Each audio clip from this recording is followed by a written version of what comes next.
Deja entrar a la sala de espera.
Hola, muy buenas tardes a todos.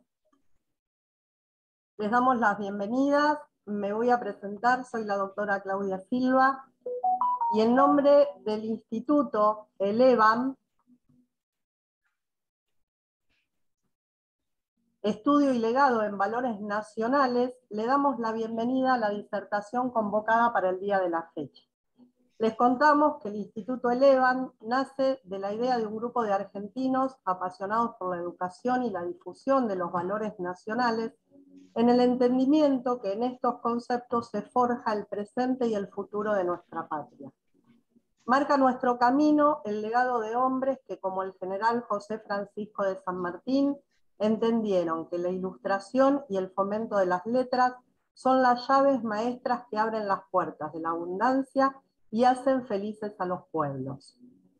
Decidimos así formar este espacio de estudio, impulsado al desarrollo de nuevas generaciones de argentinos, contribuyendo a la formación y perfeccionamiento de profesionales capaces de vivenciar y difundir los valores patrios.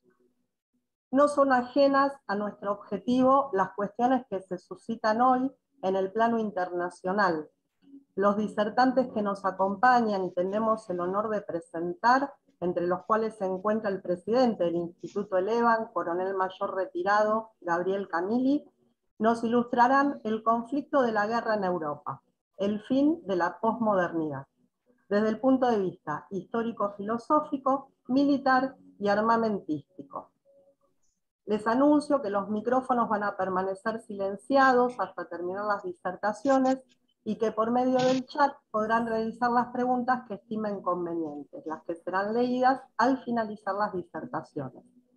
De no llegar por una cuestión de tiempo a responder en su totalidad las preguntas que hagan, las respuestas van a ser enviadas a las casillas de correo electrónico por parte de los disertantes. Dicho ello, damos entonces comienzo al encuentro y presentamos a nuestro primer disertante. Es para nosotros un honor presentar al doctor Pablo Antonio Ansaldi, doctor en Ciencias Políticas, magíster en Ciencia Política, mención Relaciones Internacionales, magíster en Defensa Nacional, posgrado en Ciencia Política y Sociología, licenciatura en Ciencia Política, y actualmente ejerce actividad académica y docente en la Universidad Católica de La Plata, la Universidad Nacional de 3 de Febrero, el Instituto Universitario ESIADE, el Instituto Argentino de Enseñanza Superior y ADES. Doctor Ansaldi, tiene usted la palabra. Bueno, muchas gracias. Desde ya, mi agradecimiento a las autoridades del EBAN, al presidente, el coronel mayor Camili, y mi saludo a todos los participantes de esta tarde. Yo voy a enfocar el aspecto histórico-filosófico que de algún modo, de un modo diría yo estruendoso y contundente, pone en la palestra la guerra entre Rusia y Ucrania, que es en rigor una guerra entre Rusia y la Organización del Tratado del Atlántico Norte, la NATO. Para eso tengo que remontarme a los inicios del proyecto global y su consolidación entre los años 89 y 91, con la caída del campo socialista y la demolición del sistema de poder de tipo soviético. Ahí se da un momento de la historia en el que la hegemonía pasa a tenerla Estados Unidos de Norteamérica. Los Estados Unidos se consideran en aquel entonces a sí mismos, ¿no?, como la primera potencia global, superpotencia, primera potencia global. Es decir, una superpotencia no solo con una capacidad de intervención militar en todos lados, sino sobre todo con la capacidad de imponer agenda en todos los países. ¿Cuál era la agenda de Estados Unidos? Bueno, en términos amplios y del modo en que ellos lo entendían, la agenda era democracia, libertad de mercado y derechos humanos. En términos más específicos, era la agenda del denominado Consenso de Washington: privatización, desregulación, libre movimiento de capitales. Ahora bien, esa agenda global la impusieron sobre la base del predominio y de la fuerza. No se trata en este caso de una crítica puramente económica o puramente orientada al proyecto económico y político, sino sobre todo de un análisis del modelo de hombre, del modelo de mujer, del modelo humano, del modelo antropológico que sustenta ese proyecto, y que eso es propiamente la filosofía, no cuando la filosofía está dando vueltas por ahí, sino cuando está encarnada en sede concreta, es decir, en instituciones que la promueven y la difunden. En aquel entonces, como ahora, era más bien hegemónica y predominante en las universidades estadounidenses la visión denominada del posmodernismo o postestructuralismo, ¿no? La vía francesa de Foucault, Derrida, Lyotard. Eso tenía una hegemonía muy grande en las universidades, lo que populariza, en cierto sentido, al menos en la comunidad de lectores, Francis Fukuyama con la idea del fin de la historia y del último hombre, ¿no?, así llamado primero su artículo, luego su libro, es esta idea posmoderna. Ahora, la posmodernidad se enfoca como el sustrato filosófico del dominio unipolar que ejercen los Estados Unidos y que entra profundamente en crisis a partir del 2001 y que ahora se termina. Entonces, interesa preguntarse cuáles son las tesis profundas de la posmodernidad. Lyotard podría ser un autor de referencia al respecto. Les pido que en otro momento pueden googlearlo. Además, está la misiva sobre la historia universal de Lyotard, donde está la visión de la historia universal. En esa misiva, así llamada, que es un capítulo de uno de sus libros, Lyotard dice que las filosofías de la historia, es decir, las grandes explicaciones que le dieron unidad de sentido a la vida humana en la Tierra, militia es vida hominem super terram, ¿no? La milicia es la vida del hombre sobre la Tierra, las grandes explicaciones se habían terminado. Y en ese sentido hay una enumeración. Por ejemplo, Lyotard, es el que habla del relato, ¿no? Una palabra que se ha extendido, que tiende a quitarle potencia de convicción y de argumentación, ¿no? A la palabra. Si es un relato, es como decir, bueno, es sustituible, es intercambiable, es una invención en el peor sentido del término, carece de fundamento objetivo. Entonces él habla de una serie de relatos, de grandes relatos que se cayeron. Habla del relato cristiano, ¿no? Nacido a partir, por supuesto, de la falta, es decir, de la falta de Adán y la promesa de redención. Habla del relato ilustrado, que cree en la emancipación a través de la lucha por la educación y en contra de la servidumbre. Estoy citando más o menos textualmente. Habla del relato especulativo de la realización de una idea universal, ¿no? A través de la dialéctica histórica. Esta es la visión de Hegel, la filosofía de la historia de Hegel, como decía Benedetto Croce, es la historia como hazaña de la libertad, ¿no? Es una teología filosófica, o si se quiere, una filosofía de la historia de una profunda raíz protestante, cristiano-protestante. El fin del relato marxista y el fin de la idea de la emancipación del proletariado y de la explotación del capital, ¿no?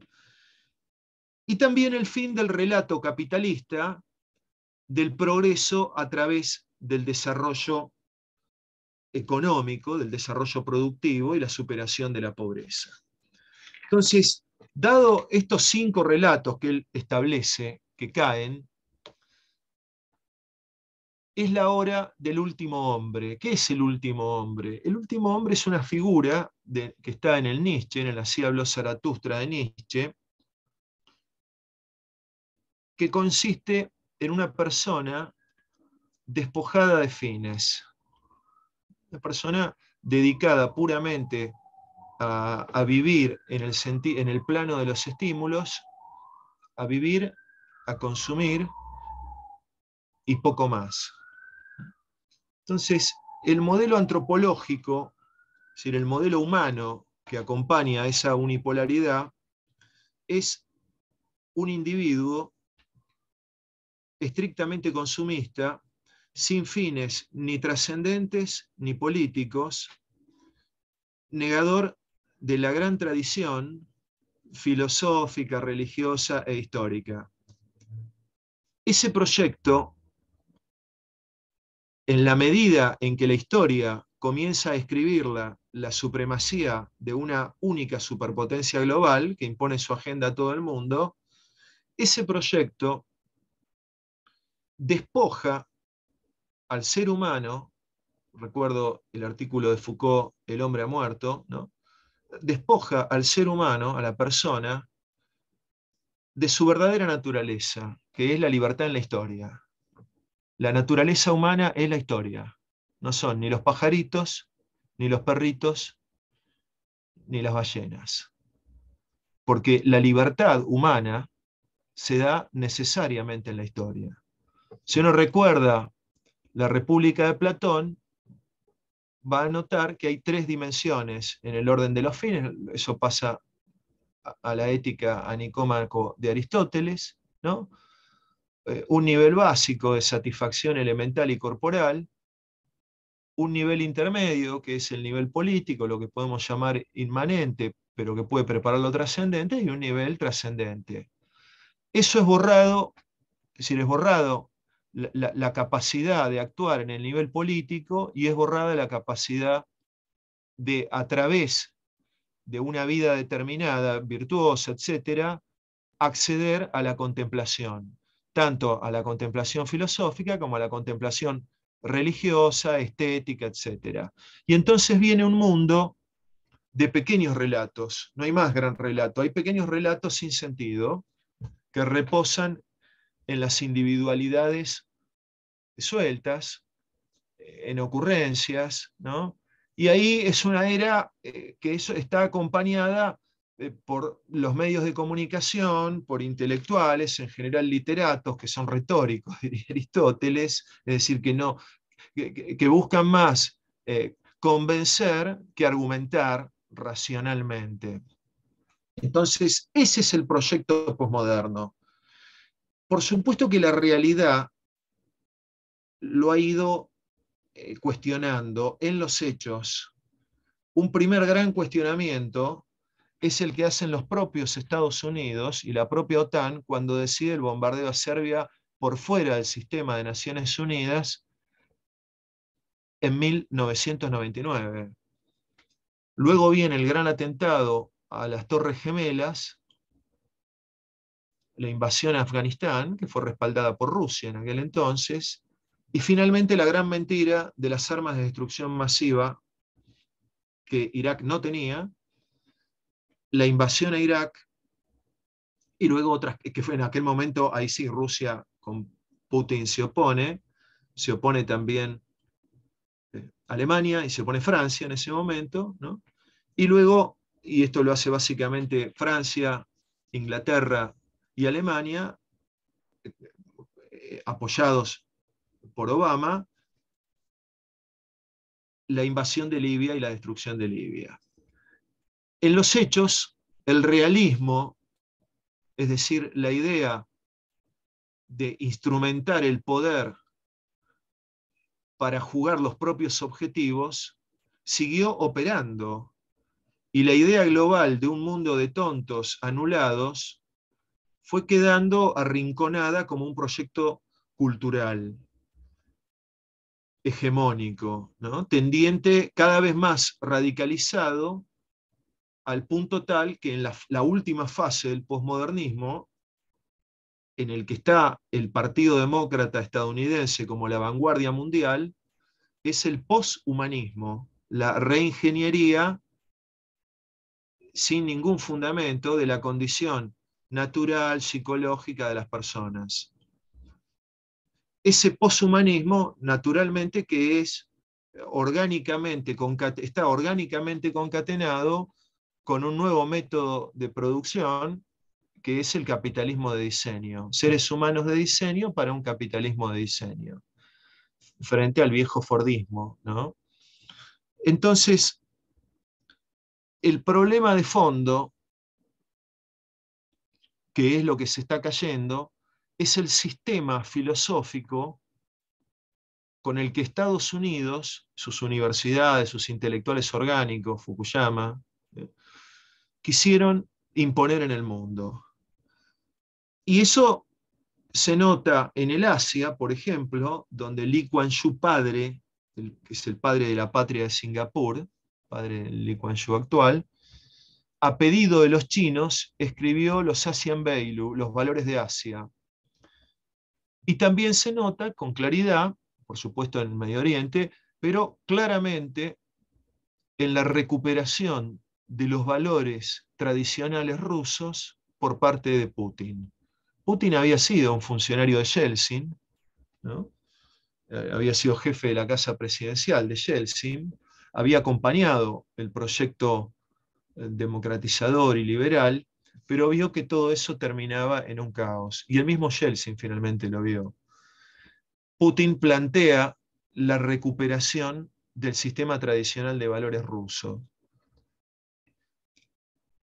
La pregunta es, hacia dónde va Argentina, hacia dónde va Iberoamérica, en un mundo en el que el posmodernismo va a quedar, pero va a quedar como quedan cosas que ya carecen de fuerza explicativa y carecen de fuerza operativa. La Europa posmoderna no puede actuar ni resolver el problema de la guerra en Ucrania. Se han olvidado de la tradición diplomática de la negociación.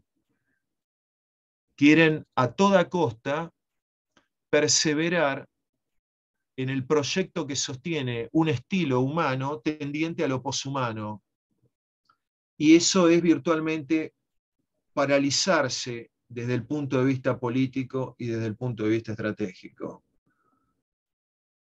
En consecuencia, cuando digo la posmodernidad va a quedar como puede quedar como puede quedar el hipismo del pasado, que fue moda en la década del 60 y alguno que otro andará por ahí, o como puede quedar la creencia de gente que cree que a los planetas los mueven los ángeles, empujándolo. Todo eso está, pero en la línea principal del enfrentamiento filosófico, lo que se da es el renacimiento de las culturas y de las tradiciones nacionales como soporte en filosofía de la cultura y en antropología filosófica, es decir, en la visión de la persona humana, de la familia, como soporte de los proyectos históricos. Esta crisis, esta guerra, es una guerra que está marcando un combate entre el unipolarismo globalista y la multipolaridad. Yo tengo una idea acerca de la guerra, pero luego la van a desarrollar los distinguidos expositores. El mundo multipolar va a ser un mundo en el que van a sobrevivir las naciones que tengan definida una articulación nítida entre su fundamento cultural, su visión de la historia y su proyecto político. Nosotros en los últimos años estamos repletos, sobrepasados por una agresión que se hace en los sistemas culturales, educativos, etcétera, contra nuestra tradición. Si no recuperamos nuestra tradición, no vamos a tener un lugar en el mundo venidero, porque la posmodernidad se ha terminado. ¿Qué significa que se ha terminado? Significa que los Estados Unidos ya no pueden dominar el mundo a través de esa ideología. Significa que está cuestionada en Rusia, en Medio Oriente, en China, en todos lados. Entonces, la nueva etapa histórico-espiritual que se abre va a ser necesariamente una etapa verdaderamente pluricultural, no en la desarticulación de los estados nacionales preexistentes, al contrario, sino en el planteamiento de un nuevo nomos de la tierra, es decir, de un nuevo orden del mundo. Bueno, hasta ahí mis 20 minutos. Muchas gracias. Muchas gracias, doctora Ansaldi. Bueno, les recordamos que si alguien tiene alguna inquietud puede escribir la pregunta a través del chat y al finalizar todas las disertaciones van a ser leídas. Bueno, continuamos ahora con nuestro segundo disertante y tenemos nuevamente el gusto de saludarlo, Gabriel Aníbal Camilli, coronel mayor retirado del Ejército Argentino, licenciado en Estrategia y Organización, licenciado en Relaciones Públicas, magíster en Política, magíster en Historia de la Guerra, magíster en Defensa Nacional, paracaidista, esquiador militar y mecanizado, especialista en educación, fue jefe del Regimiento de Infantería Mecanizado 3 General Belgrano, agregado de defensa en Alemania, Suecia y Austria, subdirector y director de la Escuela Superior de Guerra Conjunta de las Fuerzas Armadas Argentinas, decano de la Facultad Militar Conjunta, secretario general de la Comisión Permanente de Homenaje a la Guerra del Atlántico Sur, profesor e investigador universitario en el ámbito estatal y privado. Coronel Mayor, tiene usted la palabra. Buenas tardes a todos los participantes.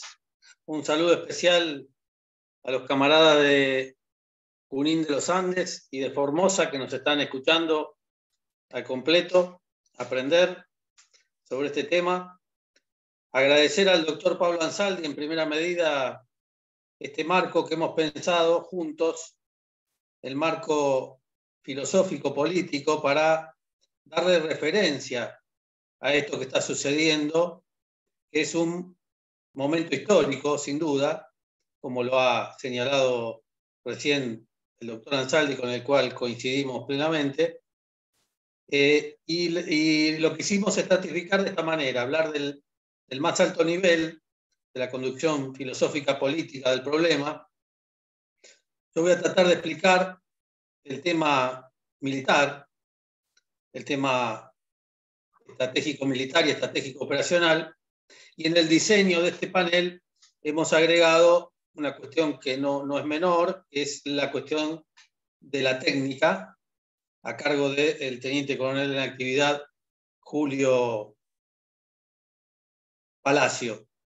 Entonces, en ese sentido, después le pido que las preguntas que haya de cualquiera de los tres niveles nos las formulen al final, y si no las podemos contestar, quedaremos vía mail para responderlas. Voy a compartir una exposición.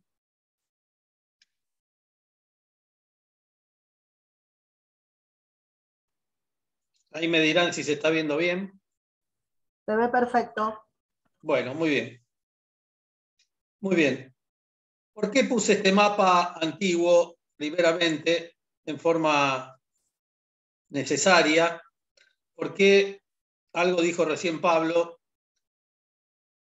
no se puede entender este problema y la geopolítica si no conocemos de geografía y no conocemos de historia. Esto tiene mucho que ver con los relatos superficiales que se escuchan en los medios, con un desconocimiento absoluto de la historia y la realidad de Rusia y de Ucrania. Esto nos hace, no voy a dar una clase integral de Rusia y de Ucrania, sí les voy a recomendar un libro del padre Alfredo Sáenz que se llama De la Rus de Vladimir al nuevo hombre soviético, donde relata el devenir histórico desde el año 988 hasta el hombre soviético, 5 periodos de la historia rusa por lo menos, que no voy a detallar en este momento, pero sí quiero decir que hay que entender claramente que Rusia nace en esa primera Rusia de San Vladimir, en Kiev, por eso la Rus de Kiev. Es muy importante no perder de vista este sentido de la historia y, por supuesto, de la geografía. A partir de ahí después viene la Rusia donde vienen los zares, los mongoles, toda la historia riquísima de Rusia que hay que saber para entender este problema, si no, estamos hablando en el aire. Otra cuestión interesante a entender, que esta Rusia enorme, país más grande, tiene un problema parecido al de la Argentina, el problema de la población, una población cercana a los 170 millones de habitantes, una población, una Rusia que siempre a lo largo de su historia, desde el año 988 hasta la fecha, su preocupación no es de Putin la preocupación constante de Rusia siempre ha sido el cuidado de estas extensas fronteras en este extenso país, con esta poca densidad de población, con estas extensas riquezas, y es una constante en la historia, por lo tanto se prolonga a la historia militar rusa, la defensa de la frontera. Por eso no es menor el problema que se plantea y que plantea la actual administración.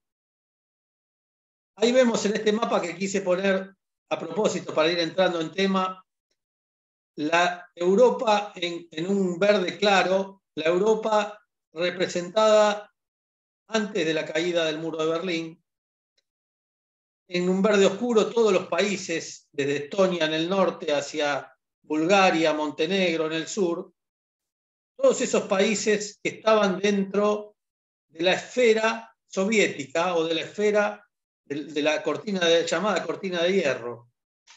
Esto en cierta medida, sin tener en cuenta la ideología nefasta que todos detestamos, le daba una cierta seguridad y un cierto colchón a esa frontera que hoy está marcada por esa línea de color colorado que he puesto ahí en el mapa y que incluye la zona de amortiguación para esta necesidad imperiosa de sentirse seguro que tiene Rusia, no desde ahora, sino desde siempre.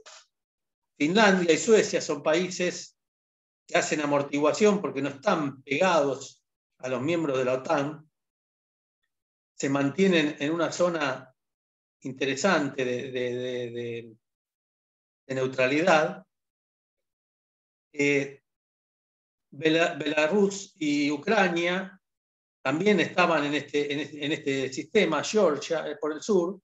Entonces es necesario entender esto para entender estos reclamos de la Federación Rusa de no extender sus fronteras, ya ha venido diciéndolo hace años, hacia el oriente. Entonces, todo esto es necesario para comprender por qué hemos llegado a este punto y por qué las desavenencias y por qué, lo que decía recién el doctor Ansaldi, no entendemos esta caída de este mundo unipolar con un hegemón que ya no puede serlo. No estoy haciendo juicio de valor, si me gusta o no me gusta, es la realidad.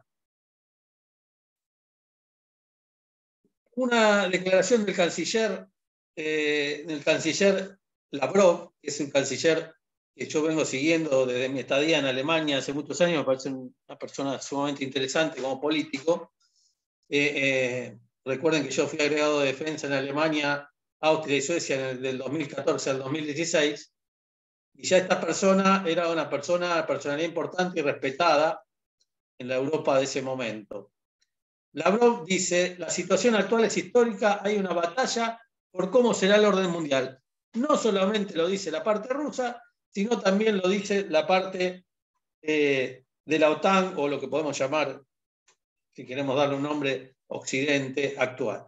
Entonces, evidentemente esto cae de maduro, confluye con lo que decía el doctor Ansaldi, y hemos escrito en un artículo en la prensa, estamos ante un momento histórico que va camino hacia la multipolaridad.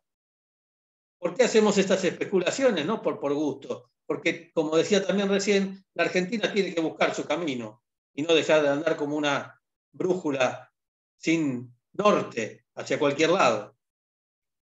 Muy bien, vamos a lo más operativo. ¿Cómo puede ser la invasión? Esto es del año 2015. En 2015 ya Rusia viene advirtiendo y las autoridades de la OTAN y de la Unión Europea empiezan a prever este mapa que hoy resulta familiar, pero es del 2015. Entonces, esto que se dio hoy es casi de manual. Es casi de manual. Es una lucha por el mantener esa posición en la zona rusa, y se dio de esta manera como una operación que yo llamo por el lado ruso una maniobra operacional convergente. ¿Qué significa convergente? Me preguntan algunos. Es un ataque desde distintas direcciones, como se ven ahí en las 4 flechas rojas, hacia un punto determinado donde converger y destruir a la bolsa del enemigo. Y la operación que está realizando Ucrania, a su vez, es la operación en amarillo, es una operación defensiva, establecida por las líneas punteadas, y lo único que le resta es cambiar tiempo por espacio por tiempo, reteniendo lo máximo posible al enemigo hacia el interior, hacia el este, hacia el territorio más europeo o más, digamos, más central de Ucrania. Esto fue dicho, previsto, y se dio de manual, venía antedicho desde el año 2015 y hoy está sucediendo. El segundo elemento a tener en cuenta en esta guerra concreta que estamos viviendo, Ucrania y Rusia, el balance militar. Este es un solo ejemplo. La relación del poder de combate en casi todos los órdenes, yo lo sintetizo para el público que no es militar, estamos en una relación de poder de combate de 10-1 aproximadamente, inferioridad hacia Ucrania, Rusia 10, Ucrania 1, para darle un número, en algunos aspectos más y en algunos aspectos menos, pero haciendo un número genérico, y ahí tienen una idea de las tantas que hay dando vuelta, que yo seleccioné, que me pareció gráfica, de cuánto estamos hablando en Fuerzas Armadas, en personal, en Fuerzas Aéreas,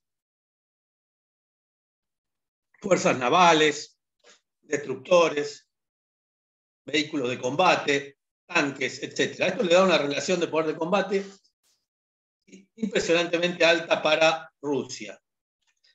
La tercera cuestión que quiero decir, Rusia viene de combatir, lecciones aprendidas. Nosotros los militares trabajamos mucho sobre las lecciones aprendidas. Nosotros hemos sacado lecciones aprendidas de nuestra guerra de Malvinas y hay cosas que estamos en camino de solucionar, otras las hemos solucionado, pero hemos entendido muchas cosas y de esto vamos a hablar próximamente en una clase referida a los 40 años de Malvinas, lecciones aprendidas y estrategia. Pero bueno, acá vemos su comando,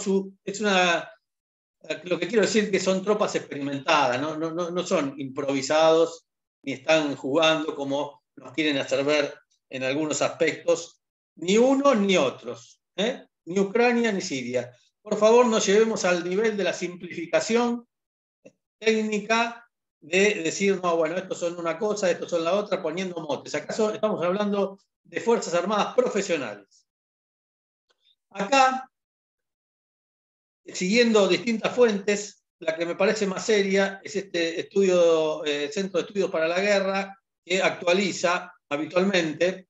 Muy difícil conseguir información precisa porque tanto un lado como el otro niegan información por una cuestión de seguridad estratégica propia, pero lo que hemos visto acá y lo que se ve en este mapa es un avance lento, un avance de los últimos días, al principio un avance muy importante, y después vamos a hablar del mito de la Blitzkrieg y de por qué se dice que el avance va lento. Miren, si va lento o no va lento, yo no lo sé, pero eso que está pintado en rojo o en rosa equivale tomado por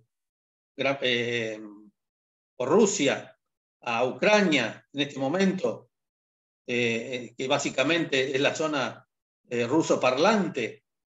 Ese territorio es equivalente al Reino Unido de Gran Bretaña, equivalente al NOA argentino, para darnos una idea de lo que está en juego. O sea, Ucrania es un país muy grande en Europa, si ustedes conocen la realidad europea, es un país que tiene aproximadamente 1000 kilómetros de largo en su eje horizontal y unos 900 kilómetros en su eje vertical.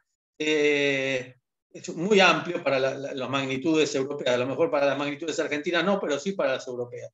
Es muy grande y esa zona indica lo que está bajo control de Rusia. Entonces, no es menor.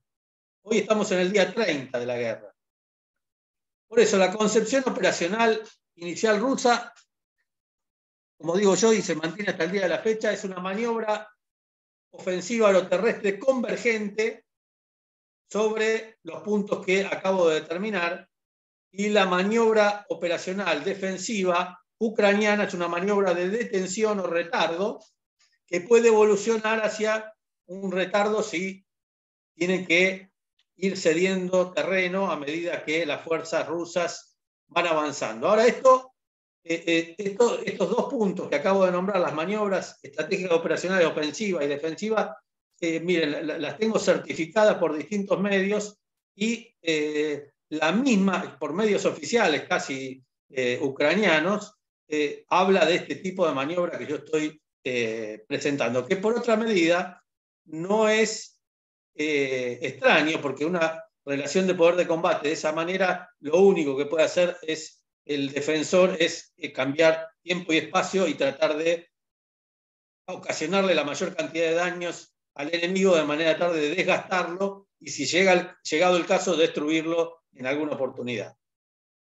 Acá tienen bien los avances en otra fuente que consulto normalmente con el despliegue de fuerzas, de cada uno de los batallones o grupos de fuerzas de tarea que utilizan las fuerzas ucranianas, sus avances, y como verán, esta maniobra convergente va a incidir acá se ve mi puntero, va a incidir, yo creo, en una maniobra de pinzas, que la vamos a ver ahora. Ahí tienen la ocupación del terreno. En rojo está el color de lo que les dije recién, los espacios ocupados, y en azul el espacio todavía bajo el control de Ucrania. Muy bien, este esquema, ¿cómo va a evolucionar? Hoy tenemos estos ejes que están operando ofensivamente en rojo, desde el sur, la búsqueda de la conexión con las repúblicas separatistas o las repúblicas rusófilas de Donbass.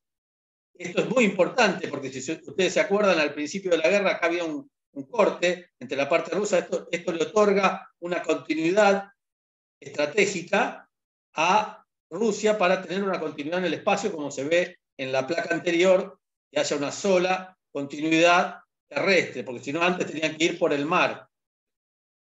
En el número 2 están las zonas defensivas, cómo está deteniendo lo que puede y cómo puede las fuerzas ucranianas, teniendo su centro de gravedad, creo yo, en este lugar, tratando de cerrarse para impedir que el cerco se cierre. En el color amarillo está, y el número 4 es la posible evolución y hacia donde creo yo que va la maniobra convergente para dejar a las fuerzas ucranianas detrás del río Dnieper y no ocupar esta parte de Ucrania. ¿Por qué? Porque desde el punto de vista militar nosotros sabemos que todo lo que tenemos que ocupar después hay que controlarlo. Entonces, no puedo extender demasiado mi brazo más allá de lo que yo pueda controlar. Esa es una cuestión básica de la estrategia militar. Y en el número 3, con lo que pretende ser un signo de interrogación, tenemos el corte de la línea de suministros que viene desde Europa, que está en ejecución, está en probable ejecución, con un asentamiento de fuerzas en Bielorrusia cada vez más grande. Hay informes de un conglomerado acá en este lugar, que cortaría el abastecimiento de suministros, de esos suministros que provee la OTAN y la Unión Europea a las fuerzas ucranianas. Algo de esto empezó, no maniobra terrestre, sino empezó con fuegos. Los fuegos que hemos visto el otro día con el uso de la explosión, fue en esta zona, la explosión de un depósito de munición y explosivos utilizando el misil Kinzhal. Entonces, esta es la evolución que yo creo probable de la operación. Hoy estamos en el día 30, yo creo que hay una nueva etapa, va a empezar ahora en estos días, una nueva etapa, y vamos a aclarar algunas cosas de lo que se dice por ahí desde el punto de vista profesional. Ya les he dicho que esto lo he contado en varios lugares, que el tema del señalamiento es para evitar la lucha fratricida, no es ninguna otra connotación, son sistemas simples de señalamiento con una B corta, una Z para indicar el tipo de armamento, tipo de fuerza a la que pertenece, porque estamos hablando de dos países que tienen armamento similar, porque era de origen ruso. El otro gran mito a destramar es, no sé a quién se le ocurrió, porque jamás lo dijo un comandante ruso, batalla profunda contra Blitzkrieg. Lo que dicen los medios es, uy, no se da esta Blitzkrieg, en 30 días no han podido quebrar la voluntad de lucha del enemigo. Bueno, esto es muy difícil la guerra, porque Rusia no, está combatiendo y Ucrania se está defendiendo. O sea, esto es lo que ha realizado Rusia, no es Blitzkrieg, es la doctrina clásica que hay que leer, por eso la gente no sabe nada, no dice nada, los medios opinan de todo y no tienen idea. Los rusos desde el año 30 al año 40 hablan de la batalla profunda. La batalla profunda no es lo mismo que la Blitzkrieg. La Blitzkrieg golpea en un punto y sobre ese punto de la penetración abre la brecha, se expande, avanza, conquista y embolsa. En cambio, la Deep Battle o Globoky Boy en ruso, no sé cómo se pronuncia, perdonen, o batalla profunda en español, busca varios lugares, como hizo en estos 4 frentes que les acabo de mostrar, y donde penetra, busca distraer al enemigo acerca de cuál es el verdadero esfuerzo operacional. Al principio todos creíamos que el esfuerzo operacional principal estaba sobre Kiev. Hoy es muy difícil sostener eso. Las ciudades están siendo rodeadas. Evidentemente el esfuerzo operacional principal está para mí en conseguir el control y la conquista absoluta de un espacio que ahora les voy a mostrar, que más o menos lo indiqué, al este del río Dnieper. Esto se llama Maskirovka, que lo escribí en un artículo en la prensa hace pocos días, es confundir al enemigo. Es confundir al enemigo, engañar. Por eso los que hablan de la Blitzkrieg han sido engañados. Han sido engañados. Otro tema importante que también lo hemos escrito y lo hemos publicado, los 10 principales argumentos utilizados por la propaganda de guerra. Esto es de manual. Ponsonby, en su libro famoso, en un clásico. Uno y otro van a decir estos 10 puntos. No queremos la guerra, el lado opuesto es el malo, yo soy el bueno, el enemigo es muy malo, Putin es el diablo, Zelensky es un payaso. Uno y otro, digo. Son técnicas que no podemos dejarnos engañar. Por eso leer los diarios occidentales que recibimos nosotros, en su mayoría estamos netamente influidos por una opinión dirigida. Uno dice defendemos la causa noble, yo también defiendo la causa noble, el enemigo comete atrocidades, es malo, malísimo, le corta los dedos a los chicos, digamos, cosas terribles. El enemigo usa armas prohibidas, yo no. Ahora vamos a ver a lo mejor en los próximos días este argumento, ya lo hemos visto en algún lugar de otra invasión, de otra potencia conocida, con la supuesta aparición de armas químicas que nunca aparecieron. Esto es un clásico, hay que entender esto. Nosotros sufrimos pérdidas pequeñas, el enemigo es mucho. Tanto dice uno como el otro. Busco las dos fuentes. Reconocidos artistas e intelectuales apoyan nuestra causa y salen a hablar. Atenti con los que hablan. Nuestra causa es sagrada. Muy bien. Acá está la prensa. La prensa. Últimos días del diario español. Los generales rusos están muriendo a un ritmo sorprendentemente alto. Hay algo de verdad, pero está intencionalmente dicho. Otro que salió a hablar, el que está ahí abajo, el general Petraeus, como propaganda. Petraeus, que es un respetado militar norteamericano. La guerra Rusia ya la tiene perdida. Salió a la palestra el amigo que había dicho que el fin de la historia se acababa. También les pagan a todos para decir las cosas que tienen que decir. Necesariamente Putin va a perder, sale Fukuyama, este señor, que tendría que callarse en silencio con su teoría del fin de la historia que no salió. Entonces, como decíamos, la niebla de la guerra a alta velocidad. La niebla de la guerra de Clausewitz, de 1830,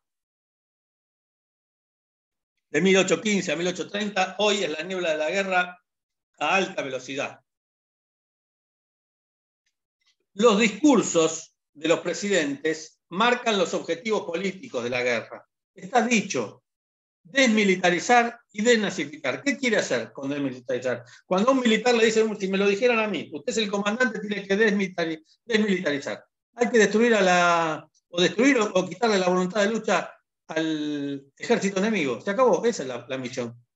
Mi objetivo es ese, desmilitarizar la zona, como les dije, hasta el río Níper, y desnazificar es un tema ideológico por unos grupos de nazis que dicen que hay ahí en la zona, pero bueno, puede ser parte también de la propaganda de uno y de otro, pero existe, de que existe, existe. Y este es el objetivo dicho por el comandante o el comandante supremo de las Fuerzas Armadas rusas. El objetivo es este. Muy bien. Después va a hablar el teniente coronel Palacio sobre esto, los mensajes estratégicos. Bueno, el Kinsal, el otro día, el misil hipersónico, que lo va a comentar él, yo solamente voy a decir, es un mensaje estratégico. Señores, somos los únicos que tenemos este tipo de arma y la vamos a usar. Si ustedes le dan los Patriot a los ucranianos, nosotros lo vamos a destruir con el Kinsal. Entonces, mensaje estratégico que se pasa uno con el otro. Esto hay que saber leerlo. Bueno, uso intensivo del arma de ingenieros para mejorar caminos, etcétera, etcétera. ¿Cómo está compuesto una fuerza de tarea rusa? Otro día lo vamos a hablar en profundidad. Pero ¿a qué voy con esto? La logística, otro gran tema que se habla todos los días. Mire, si nosotros tenemos cerca de 200.000 soldados rusos en combate en este momento, para no hablar en el aire, les estoy hablando con números, y otro día puedo profundizar en esto. Usted necesita por día 800 toneladas de alimento. Si usted tiene 120 batallones de combate, como esos que mostré recién, o fuerza de tarea, como le llamamos en la Argentina, necesita 4 millones de litros de combustible por día. Entonces, la logística es un tema importante y es un tema que Rusia lo ha previsto primero con sus bases adelantadas en Bielorrusia, Crimea y en el límite ruso-ucraniano, y ahora en esos puntos colorados que estamos viendo ahí, con bases logísticas adelantadas, apoyadas en esas líneas negras que yo les estoy mostrando, que son líneas férreas y caminos. La logística no se mueve si no es a través de caminos. Y acá están usando todos los modos de operación aérea, terrestre, marítima y ferroviaria para llegar con los abastecimientos. También, tema para profundizar otro día. Ahora, ¿qué problema tienen? Esto se conjuga con dos cosas. La resistencia que hace Ucrania, la resistencia, golpe de mano, ofensivas, misiles, drones que atacan la logística del enemigo.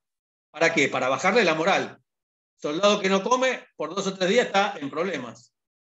Y el progreso de la ofensiva también es un lastre. Cuanto más yo me interno en la profundidad del dispositivo enemigo, más necesito alargar esa manguera logística de abastecimiento. Son temas a tener en cuenta. La evacuación de civiles es otro problema. ACNUR. Como verán, el grueso está más de 2,5 millones. A esta altura cambian todos los días los números. Están saliendo de Ucrania. Eso también es un problema logístico y humanitario de importancia. Acá tienen un ejemplo de un corredor. Cuando el corredor se establece, las dos partes hacen alto el fuego.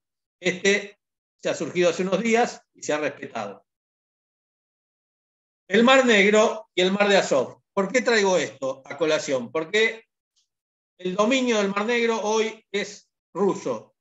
¿Esto qué implica? Implica, señores, que hay una proyección del poder militar ruso hacia el Mediterráneo oriental, con lo cual genera una amenaza importante a, digamos, a la seguridad del resto de Europa. ¿Hacia dónde vamos? Lo declararon también hace muchos años. Ahí tienen en la parte rosa hacia donde creo yo que vamos. Es a la nueva Rusia o Novorossiya. En la época zarista existía una sola república formada por Kharkov, Lugan, Donetsk, Kherson, Nikolaev y Odessa. Hacia ahí vamos, creo que ahí van a terminar y van a confluir las negociaciones. Es una opinión, me puedo equivocar y por eso después ustedes me pueden decir estaba equivocado. Pero creo que las negociaciones van por ahí. Concluyendo, Rusia está manteniendo el cerco sobre Kiev para mantener la estrategia de la confusión y de mantener los ejes de avance. La maniobra de aislamiento en la bolsa del Donbass sigue asegurando la conquista de ese territorio que yo les dije, tienen el flujo logístico asegurado desde el sur y desde el este, va a seguir habiendo una ronda de negociaciones para ambos se dan tiempo para alcanzar sus objetivos, y el teatro de operaciones puede cambiar en un futuro a una configuración similar a lo de la guerra partisana o la de la guerra de guerrillas, que puede hacerlo prolongar en el tiempo. Ahora bien, hechos, no palabras, res non verba. Yo creo que Rusia va a lograr sus objetivos teniendo en cuenta un escenario de prospectiva, lo que les dije recién. La OTAN no disuade a nadie, es un hecho de la realidad, no se me ofendan. La OTAN no ha disuadido a nadie, la OTAN está pintada. Biden, otro ausente, recién hoy aparece en la escena. La Unión Europea se dedica a hacer seminarios y conferencias de prensa decretando. Ucrania ha quedado sola, está prácticamente sola, con pocos abastecimientos, lo que le pueden dar. Las sanciones a Rusia, veremos si surgen efecto o no, porque van a afectar el desarrollo de las operaciones. Hasta ahora, lo único que sabemos es un alza indiscriminada de precios en Europa, se está perjudicando. Cuando yo me fui de Alemania en el año 2016, el diésel estaba a 0,85 o 0,90 centavos de euro. Hoy cualquiera se puede meter en la página de donde sea y va a encontrar un diésel a 1,90 o 2 euros, depende del país de Europa al que se trate. Si esto a los argentinos no nos afecta, porque no nos mueve el amperímetro, les puedo asegurar que al europeo le mueve todos los amperímetros. Así que bueno, esto es lo que le quería contar yo desde el punto de vista de las operaciones. Después quedo abierto a preguntas. Voy a dejar de compartir.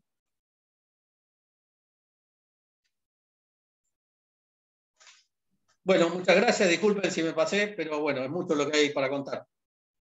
Muchas gracias, Coronel Mayor Camilli. Seguimos con nuestro tercer y último disertante. Vamos a presentar al Teniente Coronel Julio Enrique Palacio. Egresó del Colegio Militar de la Nación como subteniente de comunicaciones en diciembre de 1996. Es licenciado en Estrategia y Organización. Cursó la especialización en Análisis de Inteligencia, Estrategia, maestrando en Estrategia y Geopolítica. Posee las aptitudes especiales de tropa de monte, cazador de monte, paracaidista militar. Ha participado en las siguientes misiones de paz: MINUSTA, Misión de Estabilización de las Naciones Unidas en Haití, como jefe de sección en el Batallón Conjunto Argentino Haití 3 en el año 2005, y EMENUC, Misión de Naciones Unidas en Colombia, mecanismo de monitoreo y verificación como observador internacional en el año 2017. Teniente Coronel, tiene usted la palabra.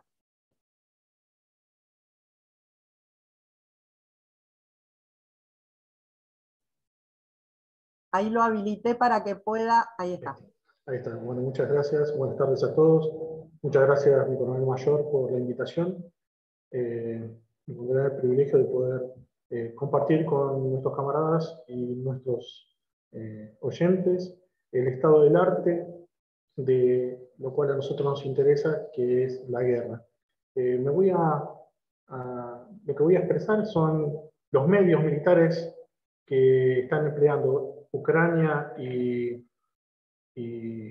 Rusia en este conflicto, pero no todo el armamento, sino aquellos armamentos que realmente hacen la diferencia o que son los más conocidos hasta el momento. Ustedes saben que Ucrania perteneció a la Unión Soviética, razón por la cual heredó, con excepción del armamento estratégico, todo el resto: tanques, aviones tan buenos como el MiG-29 Falkland o el Sukhoi Su-27, los tanques T-72, la familia Kalashnikov, los fusiles, lanzacohetes RPG, etc. Pero en este conflicto, ahora voy a compartir la pantalla. En este conflicto,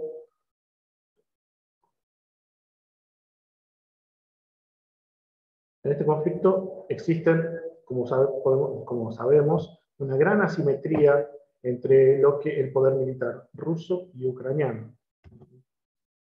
Como bien expresó el coronel mayor recién, mostró las capacidades bélicas de ambos bandos. Nosotros podemos decir que los efectivos activos de Rusia son de 900.000 hombres, en tanto que Ucrania 290.000. Y lo mismo pasa tanto con los tanques, la artillería en sus diversos tipos, los misiles, los aviones de combate, helicópteros, embarcaciones. Existe una gran asimetría entre ambos contendientes. Pero hay armamento para Ucrania que va a tratar de balancear esta asimetría. Armamento que está llegando, por supuesto, de Occidente. Nosotros sabemos que la doctrina soviética establece que el control del terreno va a ser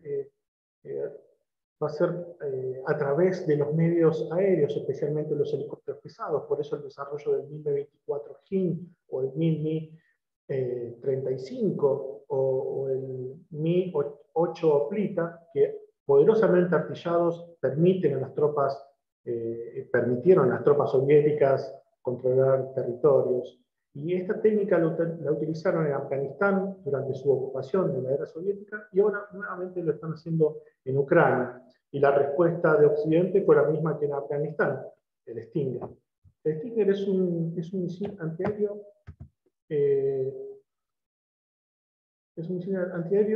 relativamente antiguo. Pertenece a la familia de los MAPATS. MAPATS es una sigla en inglés que significa Man Portable Air Defense System, desarrollado por General Dynamics. Este diseño permite a las tropas de tierra que puedan hacer frente a cualquier amenaza aérea, sea de aviones o de helicópteros, que vuelan a baja altura y que estén ejecutando tanto misiones de ataque al suelo a través de bombardeo o ametrallamiento, como también otras actividades que pueden ser operaciones de vigilancia y reconocimiento, o simplemente aeronaves que estén ejecutando misiones de inserción, de extracción de tropas o reabastecimiento de las tropas en el terreno. Las características que posee este misil son muy convenientes para las tropas de tierra, para la infantería. En primer lugar, porque es un armamento ligero, es portátil. Ustedes tengan en cuenta que es un sistema que pesa cerca de los 15 kilos, tiene una longitud de 1,52 m, el diámetro del proyectil es de 7,62 centímetros. Otra característica importante que tiene este misil es que es del tipo Fire and Forget, dispara y olvida. Y esto se debe a que la cabeza del misil posee sensores pasivos infrarrojos que permiten obtener, una vez colimado la aeronave a derribar, la firma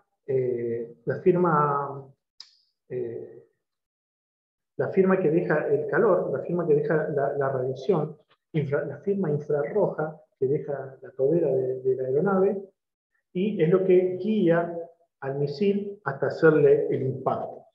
Entonces, nosotros, una vez que estamos con el lanzador, que tiene una mira muy particular, se colima a la aeronave y nos emite un chillido muy característico del Stinger, lo cual le avisa al operador que está listo para ejecutar, que ya puede ejecutar el disparo. Ejecuta el disparo, el misil sale con un pequeño motor que lo aleja del operador y luego inicia el motor principal de combustible sólido que lo impulsa a una velocidad de 2.400 km/h hacia el blanco, cargando 1 kilogramo de explosivo que lo puede hacer con impacto directo o con espoleta de 17 segundos, y a partir del año 2019 Estados Unidos también agregó una espoleta de proximidad para ser empleada particularmente contra las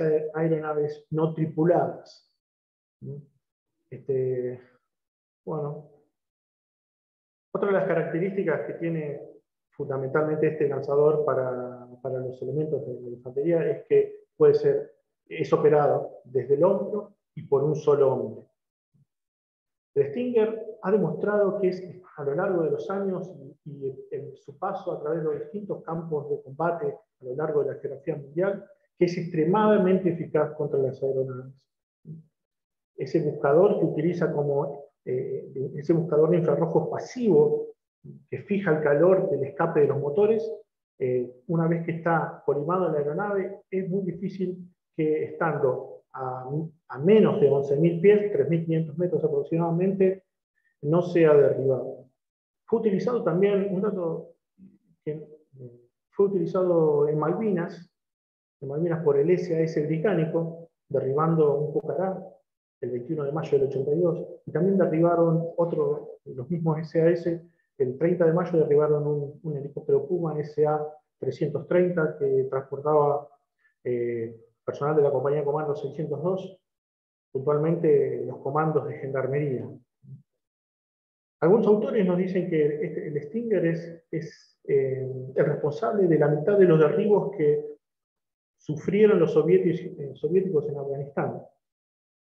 Y también este misil fue utilizado en otros teatros de operaciones, ¿no? En las guerras internas en Siria, en Libia, en Irak, y ahora nuevamente vuelve a estar en el campo de batalla para probar su eficacia en Afganistán contra las aeronaves rusas. Acá podemos ver el misil Stinger, es muy sencillo. Hay videos en YouTube que muestran cómo puede ser disparado. Otra de las armas que hacen la diferencia para el lado de Ucrania es el FGM-148 Javelin. Este misil es una de las armas antivehículos tecnológicamente más avanzadas, ¿sí? Y también una de las más famosas, especialmente en este conflicto. Fue utilizado oficialmente por primera vez en el campo de combate en el año 2003 por parte de las fuerzas estadounidenses, fuerzas especiales estadounidenses y fuerzas especiales australianas contra los tanques y blindados iraquíes, todos de origen soviético. Al cambiar el tipo de guerra y comenzar al aparecer la insurgencia en el conflicto armado, fue utilizado para destruir emplazamientos y refugios de los insurgentes, tanto en Irak como en Siria o como en Afganistán. Participó, y bueno, ahora nuevamente es utilizado en Ucrania. Este sistema, a pesar que tiene una forma, como la pueden ver, una especie de mancuerna gorda, es un sistema de poco más de 1 metro de longitud, que está compuesto por 3 elementos principales: el lanzador, el misil y el sensor, que es lo más caro. El mando de lanzamiento, que se llama CV, por las siglas en inglés, esta cuenta con una serie de sensores infrarrojos que utiliza para localizar e identificar los objetivos que permiten al operador apuntar y disparar el misil. El segundo componente que tiene este misil es el tubo lanzador, el cual es desechable y sirve únicamente para almacenar y proteger el proyectil, y así otorgarle un soporte durante el proceso de lanzamiento. Y bueno, y el tercer y último componente es el misil, que contiene la carga explosiva y el sistema de rastreo de los objetivos. La principal ventaja con respecto al predecesor de este misil, que es el misil Dragon. El misil Dragon era un misil hilo guiado, tenía un alcance de 1.500 metros y que generaba un gran estampido, un rebufo, por eso Dragon, el apodo. es que el misil Javelin es también, al igual que el Stinger, un misil de dispara y olvida. Fire and forget. Lo cual significa que el apuntador y el operador colima el blanco y el sistema infrarrojo del CV, cuando lo colima, agarra la firma infrarroja que tiene el vehículo aéreo. Las firmas infrarrojas, como la huella digital, es única. Así que una vez que esa firma infrarroja que está emitiendo la aeronave va a la computadora del misil, el misil sale y lo va a buscar. Fire and forget, dando la posibilidad, al igual que con el Stinger, de que el operador pueda cambiar de posición o tomar cubierta, a diferencia de los misiles de la generación anterior que eran hilo guiados. El Javelin cuenta con dos modos de disparo, uno que es de disparo directo, con el cual a través de este se utiliza contra vehículos de blindaje ligero o contra aeronaves, contra helicópteros, y el otro modo de disparo es el desde arriba, que es el que se utiliza contra los vehículos, contra los tanques, ya que el misil, cuando es disparado hacia el tanque, por el modo desde arriba, antes de hacer impacto, hace una pendiente ascendente, más de 100 metros, y cae verticalmente sobre la parte más vulnerable del blindado, que es el techo de la torreta. De esta forma, nosotros podemos afirmar que, como la experiencia en combate nos está diciendo, que un elemento de infantería que tenga en su poder este misil, lo convierte a esa fracción realmente en una amenaza para los blindados en campo de combate. Cuando se lo emplea contra tanques modernos que están equipados con blindaje reactivo, o sea, explosivo, este misil está preparado para ese blindaje, porque posee dos cargas. Una primera carga que impacta sobre el blindaje reactivo provocando la detonación, y una segunda carga explosiva que es la que golpea contra el blindaje real del tanque y provocando la destrucción del mismo. Esto es lo que lo hace el arma muy poderosa contra cualquier tanque moderno que exista. Esas dos cargas explosivas, la primera para eliminar el blindaje reactivo y la segunda para dejarlo fuera de combate. El rango de disparo de cualquier torreta de tanque moderno, una M1 Abrams o un Leopard 2, está en el orden de los 4.000 metros, en tanto utilizando un cañón Rheinmetall, el RH-120. En tanto que este misil puede ejecutar un disparo y hacer impacto a 4.750 metros. Significa que a los tanques más modernos puede ejecutarle el disparo y a una distancia en la cual el operador está a cubierto de la respuesta de esos blindajes. Una desventaja que tiene Javelin es el alto costo. El alto costo de cada misil está entre $120.000 y $174.000. El lanzador, el sensor, la unidad CUB, que es lo más importante y es lo más caro, está a $230.000, $280.000. Es un arma nueva y muy cara. Pocos países lo tienen alrededor del mundo, Francia, Inglaterra. Son no solamente por razones de costo, sino también por razones políticas. Y en este caso, bueno, ahora lo tiene Ucrania. Estamos viendo un operador ucraniano. El misil es un misil muy grande, muy pesado. Dentro de las armas de este tipo es el más pesado de todos, ya que pesa alrededor de 23 kilos aproximadamente. Es el lanzamisiles portable más pesado del mundo. Tenemos otro ucraniano. Esa es la forma que yo les decía, una especie de mancuerna gorda. El tercer el tercer ingenio militar que trata de equilibrar esa asimetría que existe entre Rusia fue el dron Bayraktar TB2. Este dron es de origen turco, desarrollado por Turquía. Se convirtió en pocos años en uno de los más populares.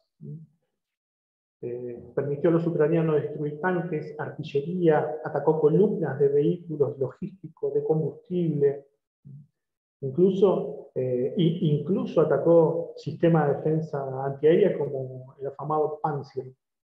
En su exitosa foja de servicio, que corta, nos señala que participó en Libia, en Siria.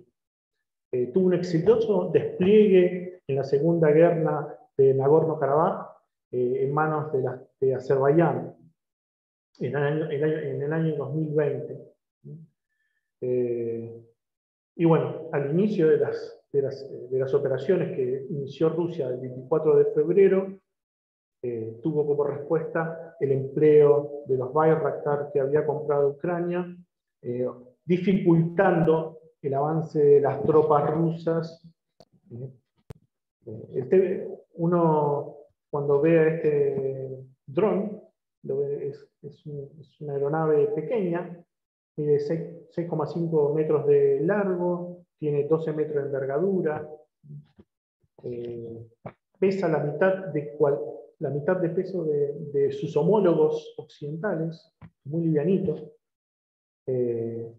Su fabricante afirma que puede volar 27 horas a una velocidad de hasta 220 km por hora, con un techo operativo de 18.000, 25.000 pies. Pueden emplear misiles aire-aire, misiles aire-tierra, también munición inteligente. Estos son misiles antitanque, construidos especialmente para el vehículo, ya que no había en el mercado durante el desarrollo de la aeronave un misil con el peso y las características de la aeronave tan pequeña. Así que bueno, el éxito obtenido que está teniendo este aeronave, el TB2, ha sorprendido a muchos analistas y también les ha obligado a repensar los sistemas de defensa aérea y la gran efectividad que tiene con la capacidad de destrucción y bajo costo también ha llamado la atención a muchos países para poder adquirirlos. Acá vemos la pequeña aeronave, están los dos tipos de misiles que puede disparar. Esta es una imagen de sistemas atacando de noche. Otra de las capacidades que son muy interesantes es la capacidad de ataque nocturno. En ese momento están atacando una columna de noche, así que los rusos fueron realmente sorprendidos mientras ellos estaban haciendo sus avances.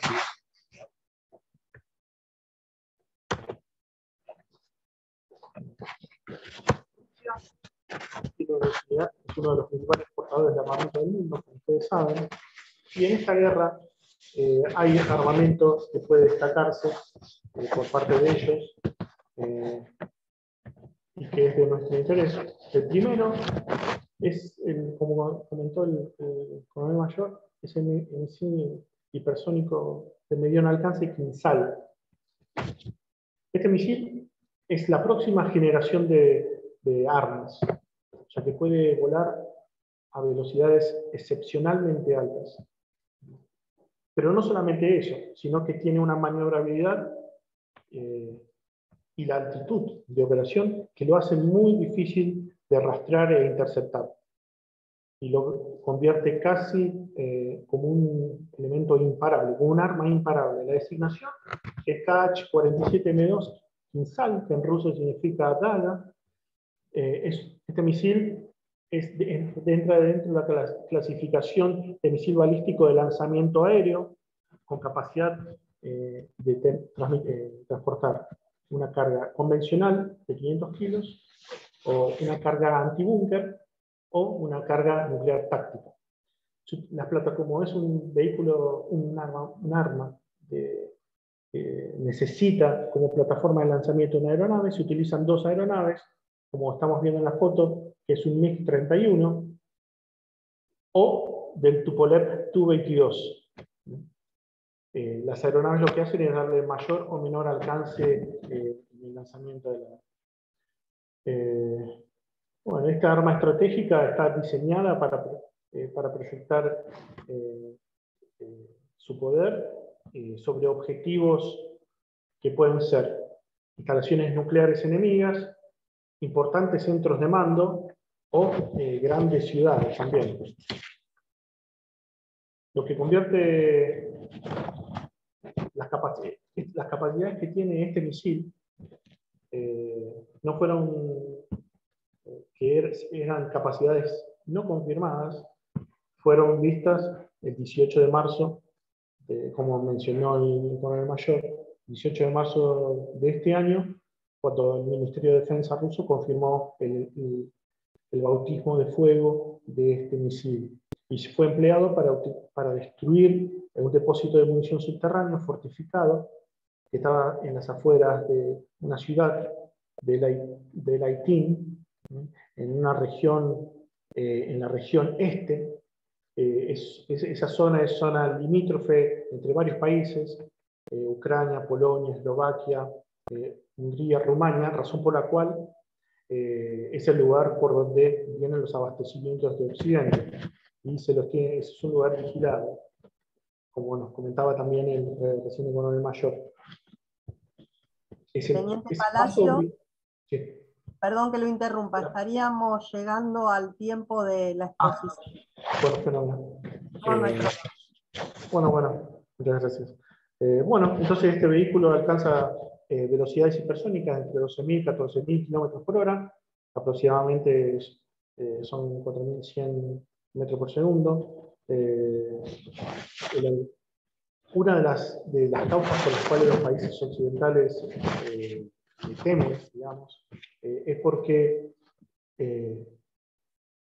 disparando los misiles desde MiG-31 que están emplazados en Kaliningrado, todas las ciudades, las principales capitales europeas quedan en alcance de este misil para la carga que se le pone, sea carga convencional, nuclear o lo que fuera.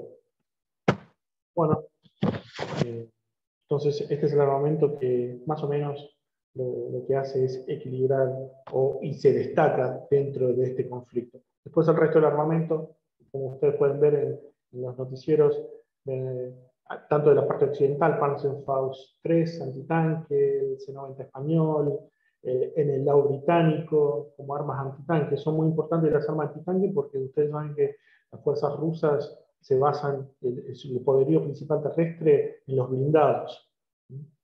Blindados y aeronaves, por eso les Stinger. Así que, bueno, muchas gracias por haberme hecho participar. Muchas gracias, Teniente Palacio. Bueno, seguramente de los 3 disertantes nos van a quedar temas para una segunda charla, un segundo encuentro, porque es sumamente interesante.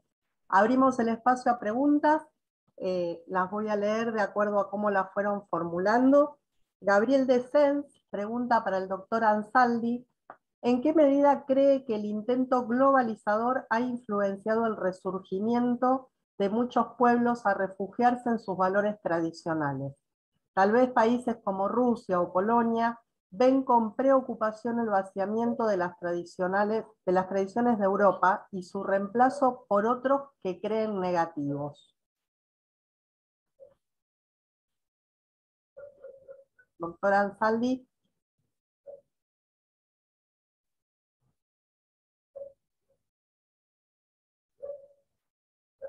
Ahí le permití que active el audio. Ahí está, perfecto. Bueno, saludo al señor coronel Sensi.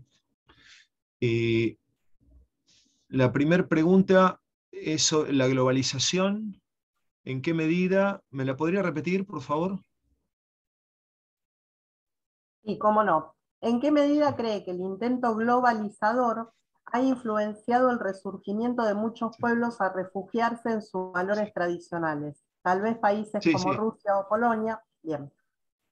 Perfecto, perfecto. En la pregunta está la respuesta.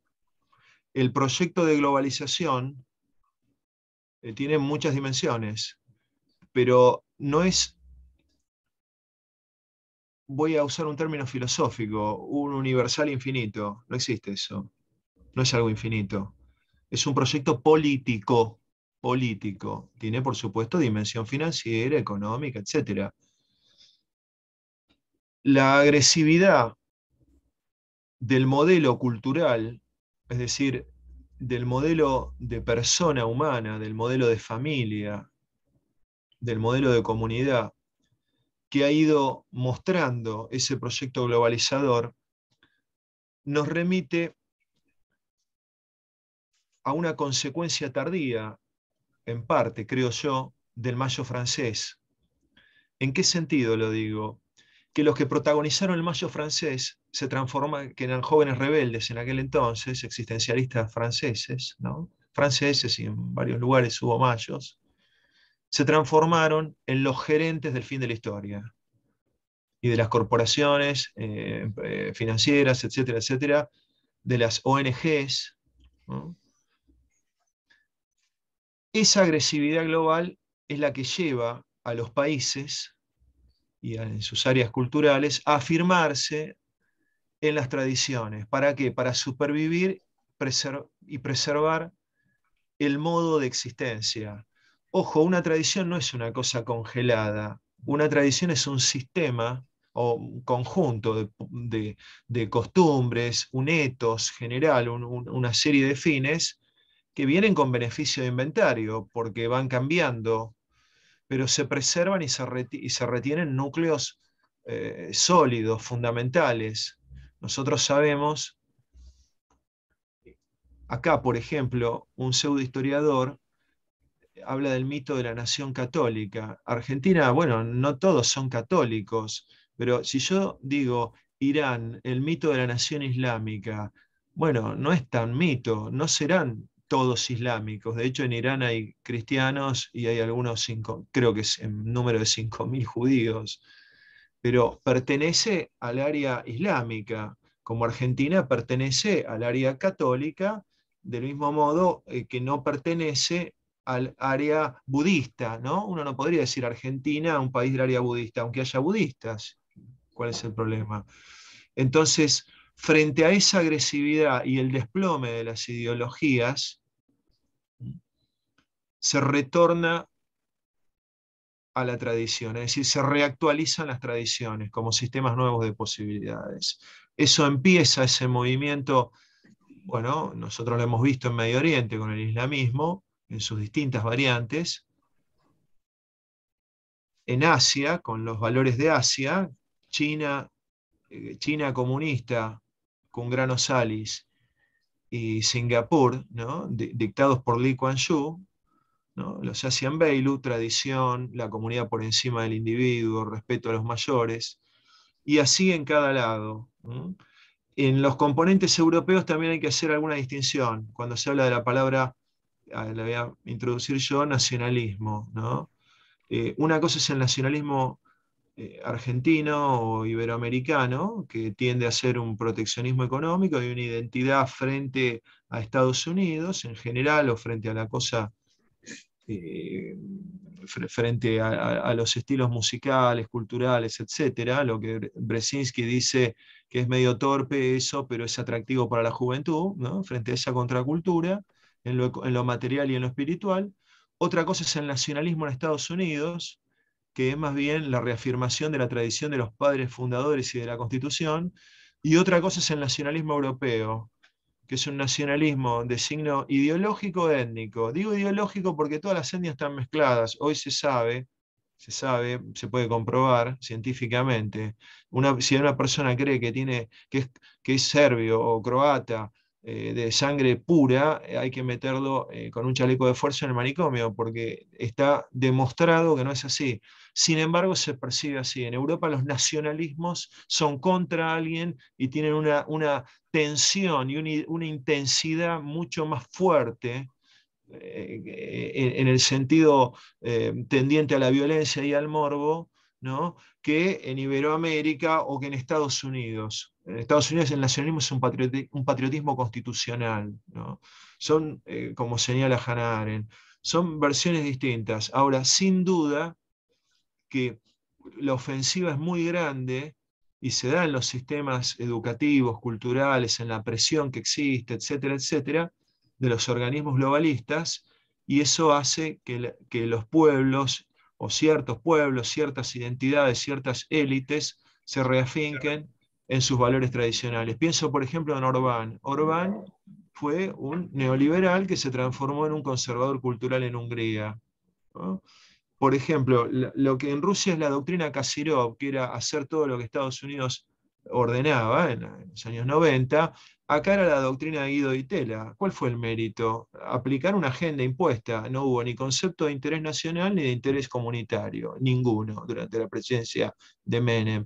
Recuerdo, en el Teatro San Martín, en los años 90 se organizó un congreso de pensadores, qué sé yo. Cuando llegó Guido Di Tella, canciller argentino, dijo: no, los argentinos no piensan, porque cada vez que pensaron, metieron la pata. Guido Di Tella, canciller argentino.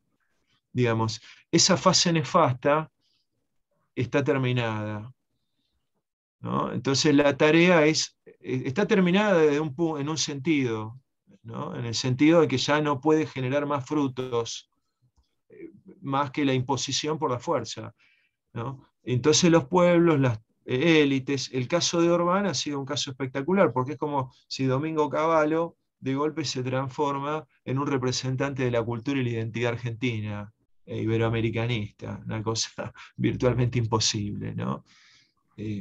Pero sin duda que la pregunta da en la tecla. Gracias, doctora Ansaldi. Tengo dos preguntas para el coronel mayor Camilli, una que está hecha acá en el Zoom y una que la hacen desde Facebook. Preguntan si la falta de apoyo militar de la OTAN y la Unión Europea pueden derivar en el principio del fin de estas organizaciones.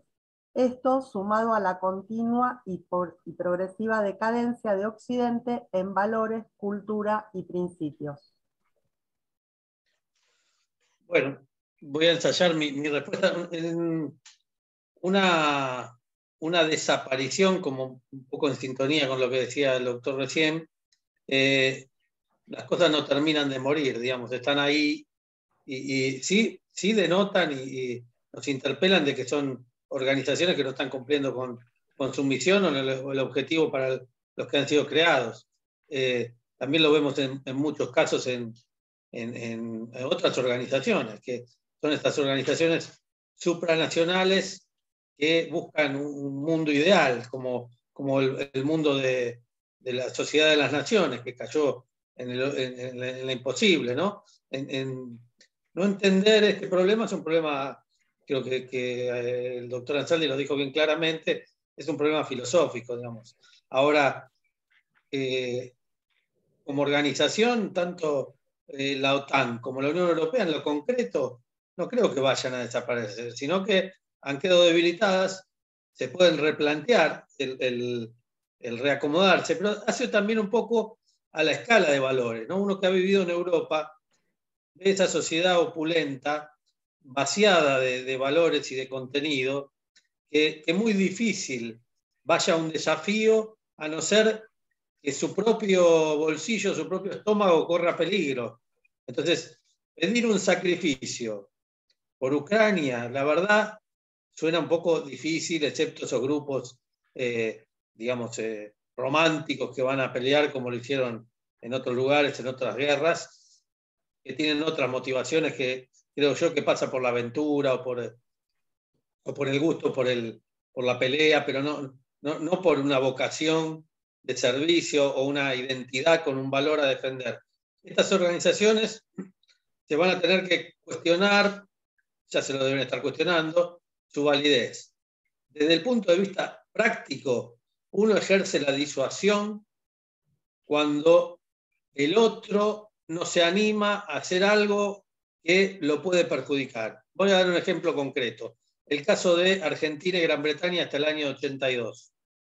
Hasta el año 82, hasta el 2 de abril del 82, Inglaterra durante 140 y pico de años nos disuadió de que no hagamos nada. ¿Sí? Bueno, la disuasión en un momento cayó y se encontraron con que las islas habían sido recuperadas.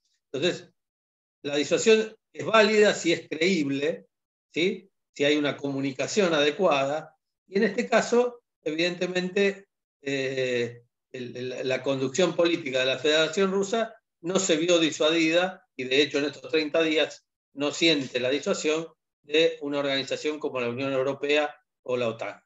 Así que en este momento yo creo que hay no desaparición, pero sí va a haber un replanteo. No sé si le contesto la pregunta, si no, volvemos a profundizar. Gracias, coronel Camilli. Le transmito una pregunta que le hace un oyente que nos está siguiendo en vivo por Facebook. Pregunta, ¿qué incidencias tiene el aspecto religioso o racial teniendo en cuenta los antecedentes bélicos que le sucedieron a la caída de la perestroika? ¿Quedaron resabios o vestigios de esas diferencias? Bueno, la cuestión religiosa en Rusia, como decíamos recién, yo creo en forma personal un revivir, ¿no? de esta cuestión. Durante años, durante 70 años, el comunismo liquidó o trató de liquidar a la espiritualidad, el hombre material, pero Rusia es una nación campesina, es muy interesante, tanto Rusia como Ucrania. Los lugares fuera de las grandes ciudades se vieron un poco, a lo mejor, protegidos, vamos a decirlo de esta manera, para mantener esas tradiciones ocultas en forma silenciosa, estos valores que nos habla Solzhenitsyn, esa Rusia profunda, se mantuvo, y la Iglesia también sirvió al régimen, la Iglesia ortodoxa rusa sirvió al régimen en forma, digamos, alevosa, fue un elemento servil, pero bueno, ahora hay signos o síntomas de un revivir de estos valores de la espiritualidad eslava, que es distinta a la espiritualidad de los países latinos como nosotros. Entonces hay que entender, hasta el rito es distinto, ¿no? Esta particularidad de esa iglesia y de esos valores un poco más humildes y más fuertes, digamos. Han mantenido como una esfera protectora. No han sido, por un lado, les ha ido mal porque el materialismo comunista los ha estropeado, lo he visto también en la Europa ocupada por el Pacto de Varsovia, pero donde se mantuvo hay un revivir, ¿sí? Hay un florecer de esa espiritualidad. Y bueno, yo no sé si en forma sincera o no, la conducción política rusa lo está resaltando. Entonces, ese valor espiritual está ahí presente. Sí que es importante. Y en definitiva, todo esto, para los que tenemos una fe, tenemos fe, sabemos que en definitiva es el final, digamos, va a ir en búsqueda de esos valores. ¿Sí? Yo creo que el hombre hoy, como decíamos recién, está en esa etapa final, y todo el problema resulta ser un problema teológico, un problema teológico, y estamos viviéndolo. Tanto ha sido dicho por distintos profetas de todos los tiempos, que nosotros no queremos verlo ahora, no queremos descubrirnos, y nos está volviendo a nosotros mismos estos males que le hemos hecho. Algunos interpretados en forma humanística y otros interpretados con mayor valor teológico, nos van a dar respuestas a las cosas que suceden en este mundo, y volvemos a repetir, estamos en un momento histórico, en un cambio de sistema. El sistema político, cultural, filosófico, en todo sentido. Esta guerra es simplemente una parte de ese cambio. Bueno, creo que con eso contesto. Gracias, coronel mayor. Vamos a hacer otra pregunta que está dirigida o al coronel mayor Camilli o al teniente Palacio, que pregunta cuánto durará el conflicto, si hay riesgo de escalada a material nuclear o a países limítrofes, por ejemplo Polonia o Bielorrusia, y si los mercenarios, sin carácter peyorativo del término, son útiles como combatientes. Julio, ¿querés decir algo? Después cierro yo eso. Bueno, con respecto... Julio tiene su cámara apagada, si la quiere encender. Gracias. Con respecto al empleo de tropas mercenarias, eso nos da muestra de que el conflicto va a tornarse no convencional. Guerra de guerrillas, lo que busca es mantener el conflicto perpetuo en el tiempo. O sea que al no manejarse por leyes de guerra, todos los crímenes que ellos cometan no van a ser juzgados, pero van a generar un impacto en la población que es el odio. Y la guerra por odio, ustedes conocen bien el resultado que tuvo en los Balcanes. La guerra, cuando existe odio, no tiene fin. No sé si mi coronel mayor quiere agregar algo. El tema de la culminación, yo coincido con lo que dice Julio. Ahora le voy a dar una respuesta. Últimamente en el Financial Times están hablando ya de cómo termina esto. Es una cuestión de la ansiedad de la gente, ¿no? ¿Cómo termina esto? Bueno, hay 4 o 5 esquemas que se vienen barajando. Podemos pensar en principio de una victoria rusa militar aplastante, la caída del gobierno ucraniano, puede ser un escenario. La victoria parcial rusa con el objetivo estratégico parcial que les he comentado. El presidente ucraniano queda y va a tener que hacerse cargo de levantar las ruinas de esa nación destruida. Un tercer escenario puede ser una solución negociada, un conflicto que camine hacia una solución negociada, que están buscando el camino ya.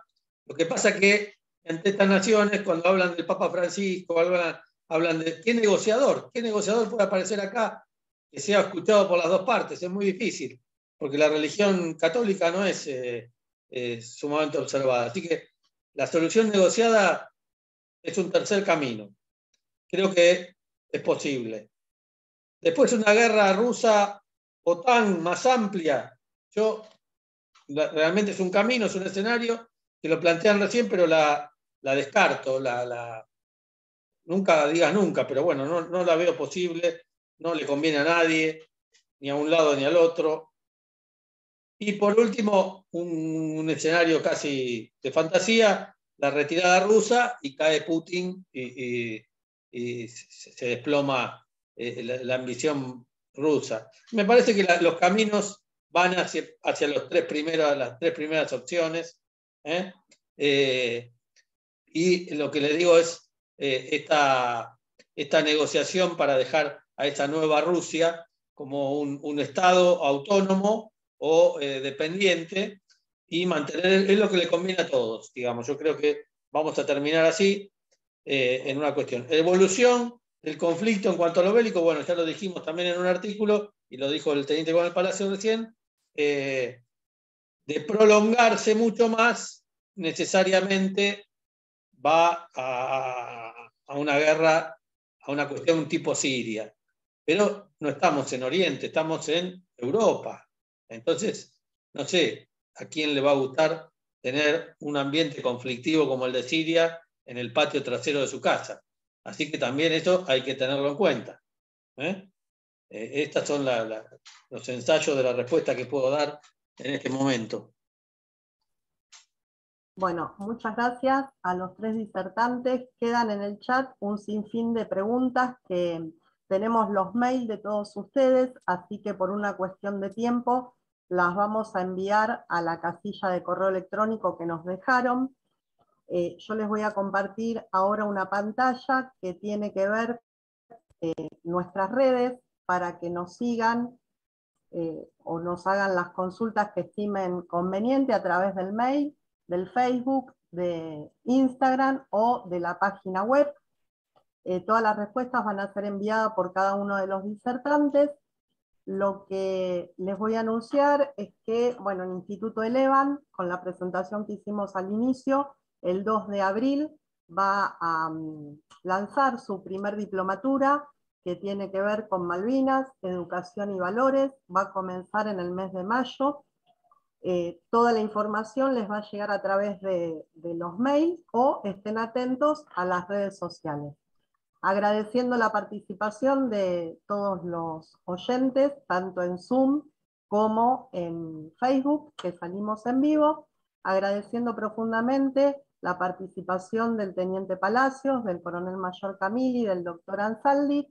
Tenemos ahora la posibilidad de habilitar los micrófonos para brindarles un aplauso a los 3 disertantes.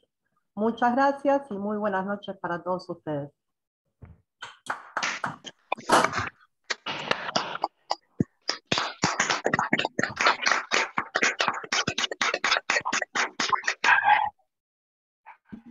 Bueno, Coronel Mayor, si quiere decir algo, yo acá le hago entrega de la palabra. Bueno, muchas gracias a todos y vamos a hacer este tipo de encuentros bastante seguido. El tema nos ha quedado muchas cosas por decir, así que van a recibir nuevas invitaciones. El tema de Malvinas es un tema convocante este año, los 40 años, así que estamos dedicados a el legado y los valores nacionales. Vamos a hablar en este grupo de profesionales que nos hemos reunido en el Instituto Elevan, vamos a tratar de mostrar la realidad nacional y mirar las cosas desde el punto de vista de nuestra patria, en beneficio de nuestra patria. Esto que nos sucede ahora no es ajeno a la Argentina, no es porque está lejos, no tiene nada que ver, tiene mucho que ver con nosotros, por eso lo trajimos a colación. Así que les pido a todos aquellos que quieran sumarse a este instituto, son bienvenidos. Lo único que nos anima es el amor a la patria, porque amar a la patria es el amor primero y es el amor postrero después de Dios. Y si es crucificado y verdadero, ya no son dos amores, es uno solo. Entonces así nos decía el padre Castellani, y en ese norte estamos orientados. En eso es lo que buscamos, ese amor a la patria verdadero, que debemos hacerlo esclareciendo la mente de los argentinos, después de ser bombardeados por tanta información equivocada y hostil. Así que ese es nuestro objetivo y hacia allá vamos. Y en esta aventura los invitamos a todos ustedes a participar de ella. Le agradezco la presencia a todos y sobre todo a los soldados que estuvieron escuchando a la distancia, desde el norte hasta el sur, desde La Quiaca hasta Tierra del Fuego. Hemos abierto este camino, los invitamos a acompañarnos. Muchas gracias y buenas noches. Muy buenas noches a todos ustedes y nos vemos en el próximo encuentro. Gracias.